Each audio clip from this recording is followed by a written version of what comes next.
Hello everyone, welcome to our channel. আজকের আমাদের গল্প হলো কঙ্গাল, রবীন্দ্রনাথ ঠাকুরের লেখা। চলো শুরু করা যাক। আমরা তিন বাল্য সঙ্গী। যে ঘরে শয়ন করিতাম তাহার পাশের ঘরের দেয়ালে একটি আস্ত নরকঙ্কাল ঝুলানো থাকিত। রাত্রে বাতাসে তাহার হাড়গুলো খটখট শব্দ করিয়া নড়িত। দিনের বেলায় আমাদিগকে সেই হাড় নাড়িতে হইত। আমরা তখন পণ্ডিত মশায়ের নিকট মেঘনাদ বধ এবং ক্যাম্বেল স্কুলের এক ছাত্রের কাছে অস্থিবিদ্যা পড়িতাম। আমাদের অভিভাবকের ইচ্ছা ছিল আমাদিগকে সহসা সর্ববিদ্যায় পারদর্শী করিয়া তুলিবেন। তাহার অভিপ্রায় কতদূর সফল হইয়াছে যাহারা আমাদিগকে জানেন তাহাদের নিকট প্রকাশ করা বাহুল্য, যাহারা জানেন না তাহাদের নিকট গোপন করাই শ্রেয়। তাহার পর বহুকাল অতীত হইয়াছে। ইতিমধ্যে সেই ঘর হইতে কঙ্কাল এবং আমাদের মাথা হইতে অস্থিবিদ্যা কোথায় স্থানান্তরিত হইয়াছে অন্বেষণ করিয়া জানা যায় না। অল্পদিন হইল একদিন রাত্রে কোনো কারণে অন্যত্র স্থানাভাব হওয়াতেই আমাকে সেই ঘরে শয়ন করিতে হয়। অনভ্যাসবশত ঘুম হইতেছে না। এপাশ ওপাশ করিতে করিতে গির্জার ঘড়িতে বড় বড় ঘণ্টাগুলো প্রায় সবকটা বাজিয়া গেল। এমন সময় ঘরের কোণে যে তেলের সেজ জ্বলিতেছিল সেটা প্রায় মিনিট পাঁচেক ধরিয়া খাবি খাইতে খাইতে একেবারে নিবিয়া গেল। ইতিপূর্বেই আমাদের বাড়িতে দু একটা দুর্ঘটনা ঘটিয়াছে, তাই এই আলো নেবা হইতে সহজেই মৃত্যুর কথা মনে উদয় হল। মনে হইল এই যে রাত্রি দুই প্রহরে একটি দীপশিখা চির অন্ধকারে মিলিয়া গেল, প্রকৃতির কাছে ইহাও যেমন আমার মানুষের ছোট ছোট প্রাণশিখা কখনো দিনে কখনো রাত্রে হঠাৎ নিবিয়া বিস্মৃত হইয়া যায়, তাহাও তেমনি। ক্রমে সেই কঙ্কালের কথা মনে পড়িল। তাহার জীবিতকালের বিষয় কল্পনা করিতে করিতে সহসা মনে হইল একটা চেতন পদার্থ অন্ধকারে ঘরের দেয়ালে হাতড়াইয়া আমার মশারির চারিদিকে ঘুরিয়া ঘুরিয়া বেড়াইছে। তাহার ঘন ঘন নিঃশ্বাসের শব্দ শোনা যাইতেছে। সে যেন কি খুঁজিতেছে, পাইতেছে না এবং দ্রুততর বেগে ঘরময় প্রদক্ষিণ করিতেছে। নিশ্চয়ই বুঝিতে পারিলাম সমস্তই আমার নিদ্রাহীন উষ্ণ মস্তিষ্কের কল্পনা এবং আমারই মাথার মধ্যে বোঁ বোঁ করিয়া যে রক্ত ছুটিতেছে তাহাই দ্রুত পদশব্দের মতো শুনাইতেছে। কিন্তু তবুও গা ছমছম করিতে লাগিল। জোর করিয়া এই অকারণ ভয় ভাঙিবার জন্য বলিয়া উঠিলাম, কেউ? পদশব্দ আমার মশারির কাছে আসিয়া থামিয়া গেল এবং একটা উত্তর শুনিতে পাইলাম, আমি। আমার সেই কঙ্কালটা কোথায় গেছে তাই খুঁজিতে আসিয়াছি। আমি ভাবিলাম নিজের কাল্পনিক সৃষ্টির কাছে ভয় দেখানো কিছু নয়। পাশবালিশটা সবলে আঁকড়িয়া ধরিয়া চিরপরিচিতের মতো অতি সহজ সুরে বলিলাম, এই দুপুর রাতে বেশ কাজটি বাহির করিয়াছ, তা সে কঙ্কালে এখন আর তোমার আবশ্যক? অন্ধকারে মশারির অত্যন্ত নিকট হইয়ে উত্তর আসিল, বল কি? আমার বুকের হাড় যে তাহারই মধ্যে ছিল, আমার ২৬ বছরের যৌবন যে তাহার চারিদিকে বিকশিত হইয়াছিল, একবার দেখিতে ইচ্ছে করে না? আমি তৎক্ষণাৎ বলিলাম, হ্যাঁ, কথাটা সঙ্গত বটে। তা তুমি সন্ধান করোগে, যাও, আমি একটু ঘুমাইবার চেষ্টা করি। সে বলিল, তুমি একলা আছো বুঝি? তবে একটু বসি, একটু গল্প করা যাক। ৩৫ বছর পূর্বে আমিও মানুষের কাছে বসিয়া মানুষের সঙ্গে গল্প করিতাম। এই ৩৫টা বছর আমি কেবল শ্মশানের বাতাসে হু হু শব্দ করিয়া বেড়াইয়াছি। আজ তোমার কাছে বসিয়া আর একবার মানুষের মতো গল্প করি। অনুভব করিলাম আমার মশারির কাছে কে বসল। নিরুপায় দেখিয়া আমি বেশ একটু উৎসাহের সহিত বলিলাম, সেই ভালো। যাহাতে মন বেশ প্রফুল্ল হইয়া ওঠে এমন কিছু একটা গল্প বলো। সে বলিল, সবচেয়ে মজার কথা যদি শুনতে চাও তা তো আমার জীবনের কথা বলি। গির্জার গড়িতে ঢং ঢং করিয়া 2টো বাজিল। যখন মানুষ ছিলাম এবং যখন ছোট ছিলাম তখন এক ব্যক্তিকে যমের মতো ভয় করিতাম। তিনি আমার স্বামী। মাছকে বড়শি দিয়া ধরিলে তাহার যেমন মনে হয় আমারও সেইরূপ মনে হইত। অর্থাৎ কোনো এক সম্পূর্ণ অপরিচিত জীব যেন বড়শিতে গাঁথিয়া আমাকে আমার স্নিগ্ধ গভীর জন্ম জলাশয় হইতে টান মারিয়া ছিনিয়া লইয়া যাইতেছে। কিছুতে তাহার হাত হইতে পরিত্রাণ নাই। বিবাহের 2 মাস পরেই আমার স্বামীর মৃত্যু হইল এবং আমার আত্মীয় স্বজনেরা আমার হইয়া অনেক বিলাপ পরিতাপ করিলেন। আমার শ্বশুর অনেকগুলি লক্ষণ মিলাইয়া দেখিয়া শাশুড়িকে কহিলেন, শাস্ত্রে যাহাকে বলে বিষকন্যা, এই মেয়েটি তাই। সে কথা আমার স্পষ্ট মনে আছে। শুনতেছ? কেমন লাগিতেছে? আমি বলিলাম, বেশ। গল্পের আরম্ভটা বেশ মজার। তবে শোনো। আনন্দে বাপের বাড়ি ফিরিয়া আসিলাম। ক্রমে বয়স বাড়িতে লাগিল। লোকে আমার কাছে লুকাইতে চেষ্টা করিত, কিন্তু আমি নিজ বেশে জানিতাম আমার মতো রূপসী এমন যেখানে সেখানে পাওয়া যায় না। তোমার কি মনে হয়? খুব সম্ভব। আমি কিন্তু তোমাকে কখনো দেখি নাই। দেখো নাই? কেন? আমার সেই কঙ্কাল। হি হি হি। আমি ঠাট্টা করিতেছি। তোমার কাছে কি করিয়া প্রমাণ করিব যে সেই 2টো চক্ষু শূন্য কোটরের মধ্যে বড় বড় টানা 2টি কালো চোখ ছিল এবং রাঙা ঠোঁটের ওপর যে মৃদু হাসিটুকু মাখানো ছিল, এখনকার অনাবৃত দন্তসার বিকট হাস্যের সঙ্গে তাহার কোনো তুলনাই হয় না, এবং সেই কখানা দীর্ঘ শুষ্ক অস্থিখণ্ডের ওপর এত লালিত্য, এত লাবণ্য, যৌবনের এত কঠিন কোমল নিটোল পরিপূর্ণতা এতদিন প্রস্ফুটিত হইয়া উঠিতেছিল। তোমাকে তাহা বলিতে গেলে হাসি পাই এবং রাগও ধরে। আমার সেই শরীর হইতে যে অস্থিবিদ্যা শেখা যাইতে পারে তাহা তখনকার বড় বড় ডাক্তারেরাও বিশ্বাস করিত না। আমি জানি একজন ডাক্তার তাহার কোনো বিশেষ বন্ধুর কাছে আমাকে কনকচাপা বলিয়াছিলেন। তাহার অর্থ এই যে পৃথিবীর আর সকল মনুষ্যই অস্থিবিদ্যা এবং শরীরতত্ত্বের দৃষ্টান্তস্থল ছিল। কেবল আমি সৌন্দর্যরূপী ফুলের মতো ছিলাম। কনকচাপার মধ্যে কি একটা কঙ্কাল আছে। আমি যখন চলিতাম তখন আপনি বুঝিতে পারিতাম না যে একখণ্ড হীরা নড়াইলে তাহার চারিদিক হইতে যেমন একটা আলোর ঝলক করিয়া ওঠে, আমার দেহের প্রত্যেক গতিতে তেমনই সৌন্দর্যের ভঙ্গি নানা স্বাভাবিক হিল্লোড়ে চারিদিকে ভাঙিয়া পড়িত। আমি মাঝে মাঝে অনেকক্ষণ ধরিয়া নিজের হাত দুখানি দেখে নিজেই দেখিতাম পৃথিবীর সমস্ত উদ্ধত পৌরুষের মুখে রাশ লাগাইয়া মধুরভাবে বাগাইয়া ধরিতে পারে এমন দুখানি হাত।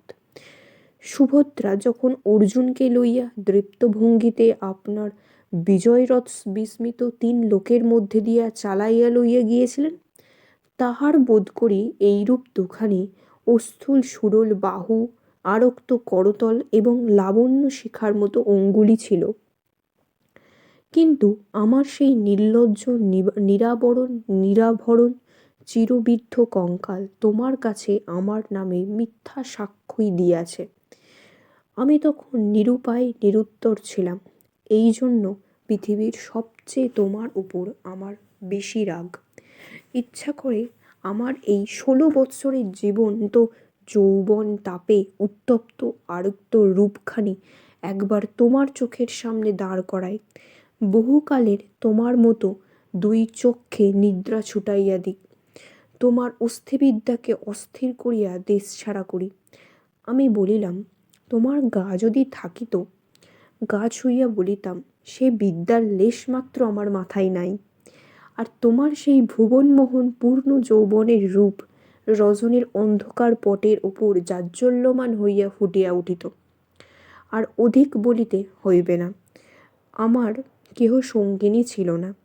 দাদা প্রতিজ্ঞা করিয়াছিলেন বিবাহ করিবেন না। অন্তঃপুরে আমি একা, বাগানের গাছতলায় আমি একা বসিয়া ভাবিতাম সমস্ত পৃথিবী আমাকেই ভালোবাসিতেছে, সমস্ত তারা আমাকে নিরীক্ষণ করিতেছে।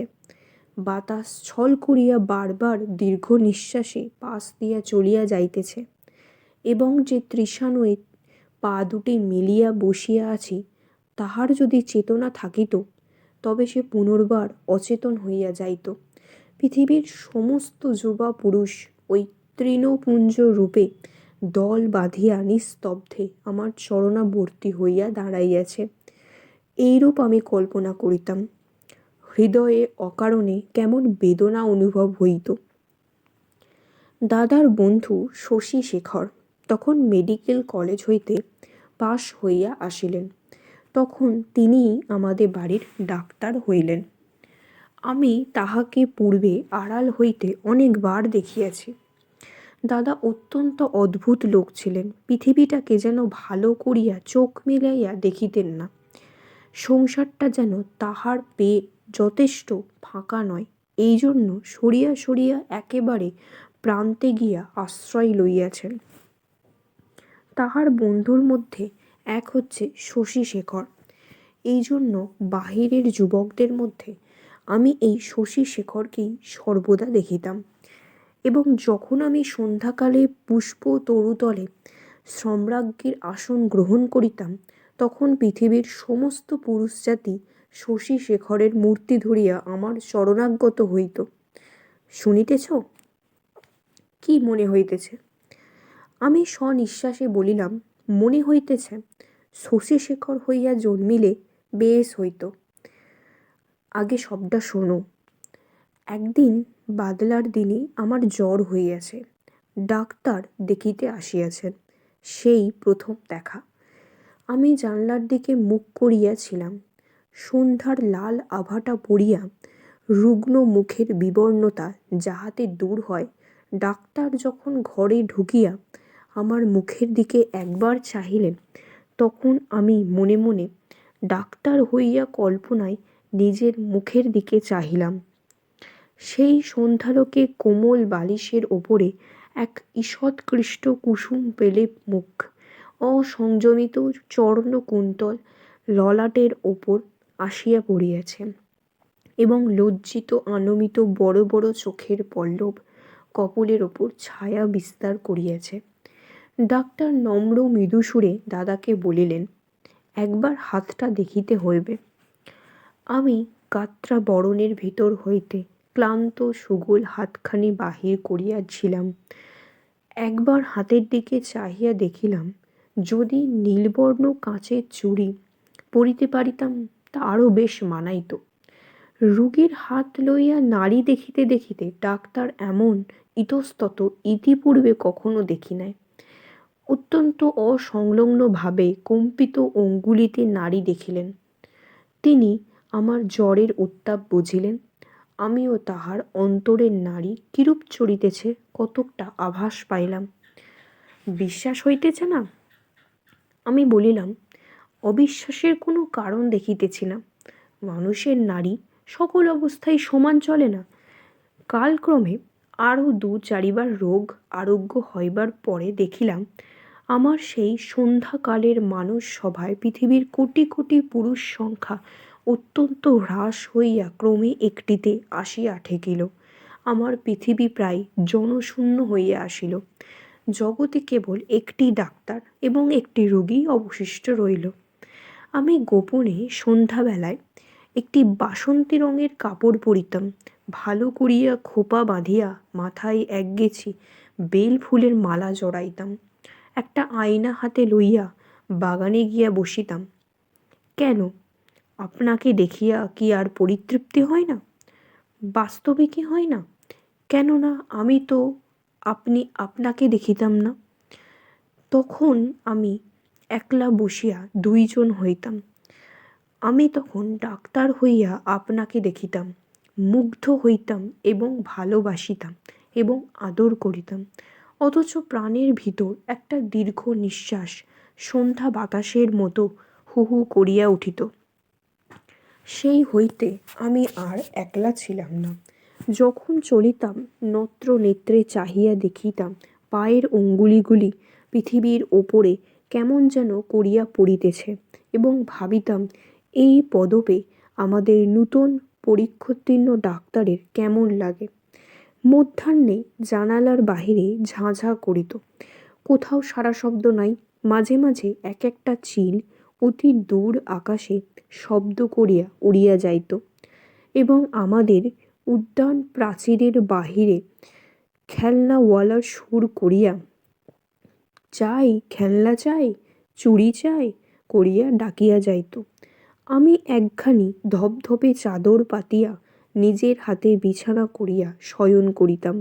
একখানি অনাবৃত বাহু কোমল বিছানার ওপরে যেন অনাদরে মেলিয়া দিয়া ভাবতাম, এই হাতখানি এমন ভঙ্গিতে কে যেন দেখিতে পাইল, কে যেন দুখানি হাত দিয়া তুলিয়া লইল, কে যেন ইহার আরক্ত করতলের ওপর একটি চুম্বন রাখিয়া দিয়া আবার ধীরে ধীরে ফিরিয়া যাইতেছে।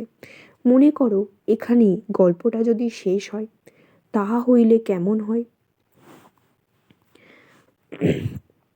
আমি বলিলাম, মন্দ হয় না, একটু অসম্পূর্ণ বটে, কিন্তু সেইটুকু আপন মনে পূরণ করিয়া লইতে বাকি রাতটুকু বেশ কাটিয়া যায়। কিন্তু তা হইলে গল্পটা যে বড় গম্ভীর হইয়া পড়ে। ইহার উপহাসটুকু থাকে কোথায়? ইহার ভিতরকার কঙ্কালটা, তাহার সমস্ত দাঁত কটি মেলিয়া দেখা দেয় কই? তারপরে শোনো, একটুখানি পসার হইতে আমাদের বাড়ির একতলায় ডাক্তার তাহার ডাক্তারখানা খুলিলেন। তখন আমি তাহাকে মাঝে মাঝে হাসিতে হাসিতে ঔষধের কথা, বিষের কথা, কি করিলে মানুষ সহজে মরে, এই সকল কথা জিজ্ঞাসা করিতাম। ডাক্তারের কথায় ডাক্তারের মুখ খুলিয়া যাইত। শুনিয়া শুনিয়া মৃত্যু যেন পরিচিত ঘরের লোকের মতো হইয়া গেল। ভালোবাসা এবং মরণ কেবল এই দুটোকেই পৃথিবীময় দেখিলাম। আমার গল্প প্রায় শেষ হইয়া আসিয়াছে, আর বড় বাকি নাই। আমি মৃদুস্বরে বলিলাম, রাত্রিও প্রায় শেষ হইয়া আসিল। কিছুদিন হইতে দেখিলাম ডাক্তারবাবু বড় অন্যমনস্ক এবং আমার কাছে যেন ভারী অপ্রতিভ। একদিন দেখিলাম তিনি কিছু বেশি রকম সাজসজ্জা করিয়া দাদার কাছে তাহার জুড়ি ধার লইলেন। রাত্রে কোথায় যাইবেন? আমি আর থাকিতে পারিলাম না। দাদার কাছে গিয়া নানা কথার পর জিজ্ঞেস করিলাম, হ্যাঁ দাদা, ডাক্তারবাবু আজ জুড়ি লইয়া কোথায় যাইতেছেন? সংক্ষেপে দাদা বলিলেন, মরিতে। আমি বলিলাম, না, সত্য করিয়া বলো না। তিনি পূর্বাপেক্ষা কিঞ্চিৎ খোলসা করিয়া বলিলেন, বিবাহ করিতে। আমি বলিলাম, সত্যি নাকি? বলিয়া অনেক হাসিতে লাগিলাম। অল্পে অল্পে শুনিলাম এই বিবাহে ডাক্তার 12,000 টাকা পাইবেন। কিন্তু আমার কাছে এই সংবাদ গোপন করিয়া আমাকে অপমান করিবার তাৎপর্য কি? আমি কি তাহার পায়ে ধরিয়া বলিয়াছিলাম যে এমন কাজ করিলে আমি বুক ফাটিয়া মরিব? পুরুষদের বিশ্বাস করিবার জো নাই। পৃথিবীতে একটি মাত্র পুরুষই আমি দেখিয়াছি এবং এক মুহূর্তে সমস্ত জ্ঞান লাভ করিয়াছি। ডাক্তার রোগী দেখিয়া সন্ধ্যার পূর্বে ঘরে আসিলে আমি প্রচুর পরিমাণে হাসিতে হাসিতে বলিলাম, কি ডাক্তার মশাই, আজ নাকি আপনার বিবাহ? আমার প্রফুল্লতা দেখিয়া ডাক্তার যে কেবল অপ্রতিভ হইলেন তাহা নহে, ভারী বিমর্ষ হইয়া গেলেন। জিজ্ঞাসা করিলেন, বাজনা বাদ্য কিছু নাই যে? শুনিয়া তিনি ঈষৎ একটু নিঃশ্বাস ফেলিয়া বলিলেন, বিবাহ ব্যাপারটা কি এতই আনন্দের? শুনিয়া আমি হাসিয়া অস্থির হইয়া গেলাম। এমন কথাও তো কখনো শুনি নাই। আমি বলিলাম, সে হইবে না, বাজনা চাই, আলো চাই। দাদাকে এমন ব্যস্ত করিয়া তুলিলেন যে দাদা তখনই রীতিমতো উৎসবের আয়োজন প্রবৃত্ত হইলেন। আমি কেবলই গল্প করিতে লাগিলাম। বধূ ঘরে আসিলে কি হইবে, কি করিব জিজ্ঞাসা করিলাম। আচ্ছা ডাক্তার মহাশয়, তখনও কি আপনি রোগীর নাড়ি টিপিয়া বেড়াইবেন? হি হি হি। যদিও মানুষের, বিশেষত পুরুষের মনটা দৃষ্টিগোচর নয়, তবু আমি শপথ করিয়া বলিতে পারি কথাগুলি ডাক্তারের বুকে শেলের মতো বাজিতেছিল। অনেক রাত্রে লগ্ন। সন্ধ্যাবেলায় ডাক্তার ছাতের ওপর বসিয়া দাদার সহিত এক পাত্র মদ খাইতেছিলেন। দুইজনেরই এই অভ্যাসটুকু ছিল। ক্রমে আকাশে চাঁদ উঠিল। আমি হাসিতে হাসিতে আসিয়া বলিলাম, ডাক্তার মশাই ভুলিয়া গেলেন নাকি? যাত্রার যে সময় হইয়াছে। এইখানে একটা সামান্য কথা বলা আবশ্যক। ইতিমধ্যে আমি গোপনে ডাক্তারখানায় গিয়া খানিকটা গুঁড়া সংগ্রহ করিয়া আনিয়াছিলাম এবং সেই গুঁড়ার কিয়দংশ সুবিধামতো অলক্ষিতে ডাক্তারের গ্লাসে মিশিয়া দিয়াছিলাম। কোন গুঁড়া খাইলে মানুষ মরে ডাক্তারের কাছে শিখিয়াছিলাম। ডাক্তার এক চুমুকে গ্লাসটি শেষ করিয়া কিঞ্চিৎ আর্দ্র গদগদ কণ্ঠে আমার মুখের দিকে মর্মান্তিক দৃষ্টিপাত করিয়া বলিলেন, তবে চলিলাম। বাঁশি বাজিতে লাগিল। আমি একটি বেনারসি শাড়ি পরিলাম। যতগুলো গহনা সিন্ধুকে তোলা ছিল সবগুলো বাহির করিয়া পড়িলাম। সিঁথিতে বড় করিয়া সিঁদুর দিলাম। আমার সেই বকুল তলায় বিছানা পাতিলাম। বড় সুন্দর রাত্রি। ফুটফুটে জ্যোৎস্না সুপ্ত জগতের ক্লান্তি হরণ করিয়া দক্ষিণের বাতাস বইতেছে। জুঁই আর বেলফুলের গন্ধে সমস্ত বাগান আমোদ করিয়াছে। বাঁশির শব্দ যখন ক্রমে দূরে চলিয়া গেল, জ্যোৎস্না যখন অন্ধকার হইয়া আসিতে লাগিল, সেই তরু পল্লব এবং আকাশ এবং আজন্মকালের ঘর দুয়ার লইয়া পৃথিবী যখন আমার চারিদিক হইতে মায়ার মতো মিলাইয়া যাইতে লাগিল, তখন আমি নেত্র নিমীলন করিয়া হাসিলাম। ইচ্ছা ছিল যখন লোকে আসিয়া আমায় দেখিবে, তখন এই হাসিটুকু যেন রঙিন নেশার মতো আমার ঠোঁটের কাছে লাগিয়া থাকে। ইচ্ছা ছিল যখন আমার অনন্ত রাত্রির বাসর ঘরে ধীরে ধীরে প্রবেশ করিব, তখন এই হাসিটুকু এখান হইতে মুখে লইয়া যাইব। কোথায় বাসর ঘর? আমার সে বিবাহের বেশ কোথায়?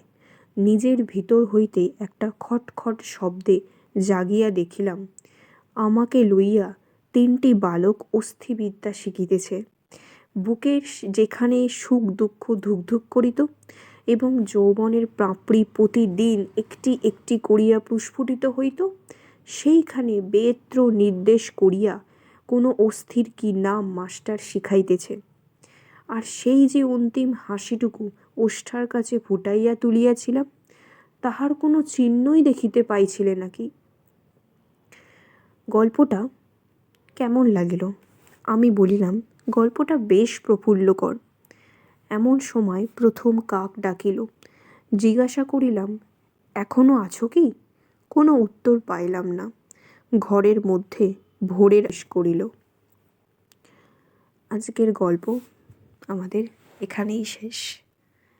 আবার পরের দিন একটা নতুন গল্প নিয়ে দেখা হবে। Thank you for watching.